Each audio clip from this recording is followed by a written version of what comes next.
Hi, I'm Charmaine.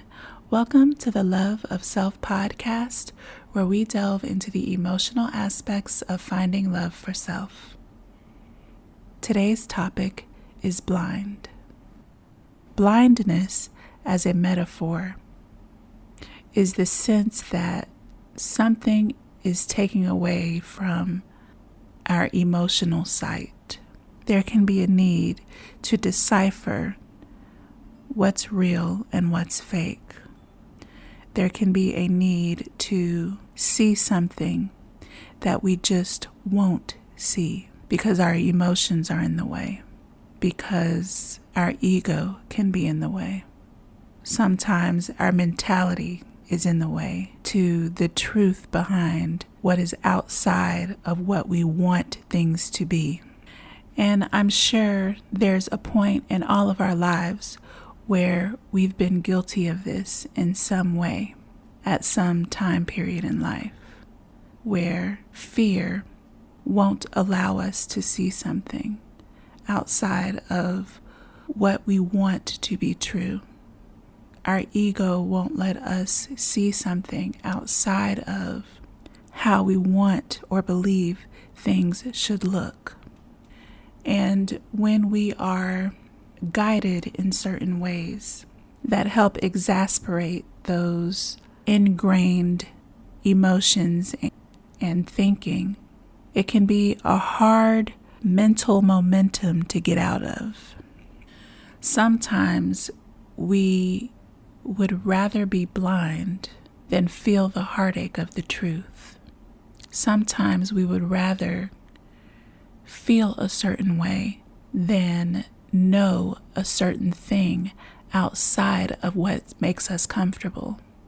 Sometimes we shelter ourselves from truth because it's too painful to deal with the reality, because it feels better to ignore something. It looks better to deny something. We can believe something better when it appears like our ego is intact. In that sense, in that perspective, we can choose to be blind to the reality. We can choose not to deal with the heartache of life. And whether we contributed to that heartache or not, it can be a very hard pill to swallow, the reality of the messes that we help create, of all that we felt the need to shove under the rug because we didn't know how to deal.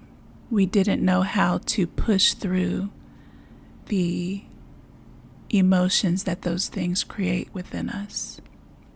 And so when we don't want to see it, it feels better to be blind to it.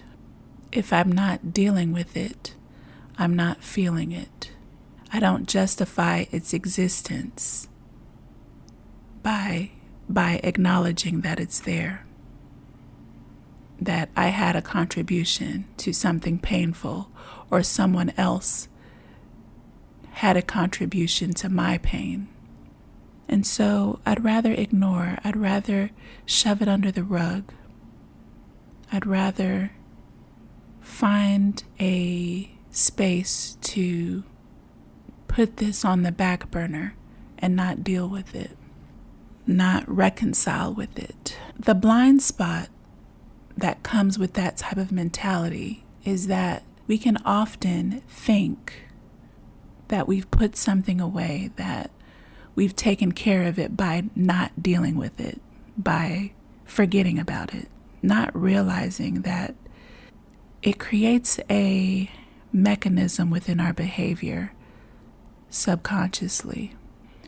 And the blindness comes in with whatever that thing is that we don't want to see, creates some type of change within how we deal with life. And we can become blind to the reactive behaviors, mentalities, emotions that come with doing our best to push it away, with our want to not see the reality that needs to be reckoned with. And while for a lot of us, that can be a tremendously hard pill to swallow, it can also be the medicine that we need for positive change. It can at times be the substance of our growth, the foundation of the true healing that we need to reconcile with, come to grips with. And it's a very hard thing, understanding the self and all that is necessary for our growth, all that's necessary for our own understanding of why and how we deal with things, and as well as why and how we suffer for these things, and who else around us is suffering with us. The blind spots in life are the parts in life that creates our shadowy existence. Sometimes it's masked as fear, sometimes anger, and it takes a lot of work to see all of the underlying reasons and components for that. In life, there's often a necessity somewhere to gain strength in some way, to gain sight of knowing of how to regain the strength that we need, the emotional strength, the mental strength. And with that, knowing that the foundation of strength is the self-support that we give ourselves. And with that foundation, there is awareness of things.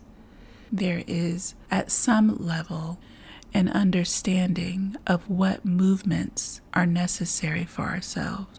And there's also somewhat of a strategy that contains the knowledge we need in order to know what movements to make. There's something about understanding your own will for betterment and improvement.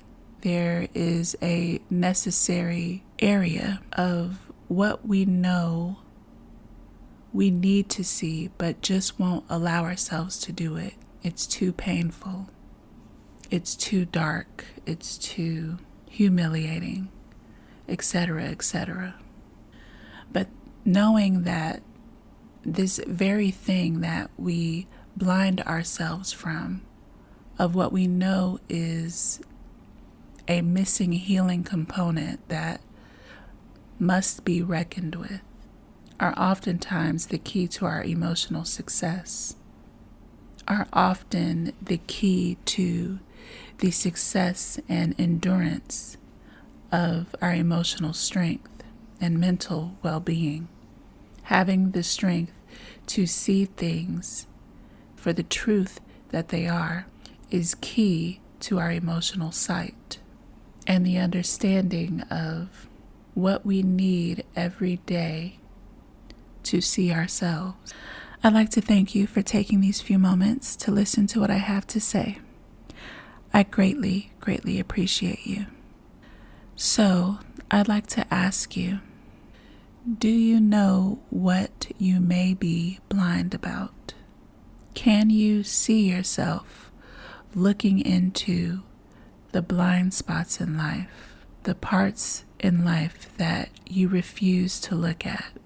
If you decided to go through these areas and see what's under the rug for yourself, and if you decided to really hone in and deal with whatever that is within you, what do you think the outcome would be once you've done all of the work that you need to do to see the truth within yourself? How do you think that outcome would look like? How do you think that would feel like? How do you believe you would act in that energy? I'd love to hear from you. Please comment or email theloveofselfpodcast@gmail.com. Please remember, I am not a licensed therapist. Also, my new book is out, Love Yourself, a book of poetry and spiritual writings for self-love. It's available now on bookbaby.com. Purchase link is in my Instagram bio. I wish you all peace, love, and joy always. Until next time.